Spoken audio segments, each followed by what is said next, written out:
ಎಲ್ಲ ಗುರುಹಿರಿಯರಿಗೆ ಮತ್ತು ಅಣ್ಣ ತಮ್ಮಂದಿರಿಗೆ ನಮಸ್ಕರಿಸುತ್ತಾ, ಯಾಕಂದ್ರೆ ಇವತ್ತು ನಾವಿಷ್ಟೇ ರಾಜಾ ವೇಣುಗೋಪಾಲ್ ಅವರು ಅಕಸ್ಮಾತ್ವಾಗಿ ಉಪಚುನಾವಣೆ ನಮ್ಮ ದುರ್ದೈವ ಏನೋ ಬಂತು.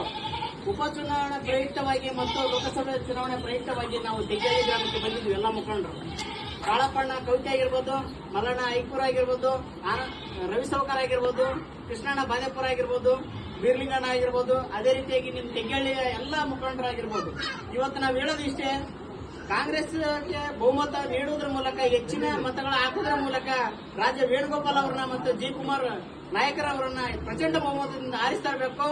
ಆರಿಸಿದಂತ ಸಂದರ್ಭದಲ್ಲಿ ಏನು ಗ್ರಾಮಕ್ಕೆ ಮೂಲಭೂತ ಸೌಕರ್ಯಗಳು ಬೇಕಾಗಿದೆ, ನೀರಾಗಿರ್ಬೋದು, ಚರಂಡಿ ಆಗಿರ್ಬೋದು, ರಸ್ತೆ ಆಗಿರ್ಬೋದು, ಇಂಥ ಮೂಲಭೂತ ಸೌಕರ್ಯಗಳನ್ನು ನಾವು ಕೇಳ್ತಕ್ಕಂತ ಅಧಿಕಾರ ನಾವು ಪಡ್ಕೋಬೇಕು. ಓಟ್ ಹಾಕಿ ಎಲ್ಲ ನಮ್ಮ ನಾಯಕರು ಬಂದಿದ್ದಾರೆ. ನಮ್ಮ ನಾಯಕರನ್ನ ಕೇಳ್ತಕ್ಕಂತ ಅಧಿಕಾರ ನಿಮ್ಮ ಗ್ರಾಮಸ್ಥರಲ್ಲಿ. ಯಾಕಂದ್ರೆ ಎಲ್ಲ ಯುವಕರು ಮನಸ್ಸು ಮಾಡಿ ಪ್ರಚಂಡ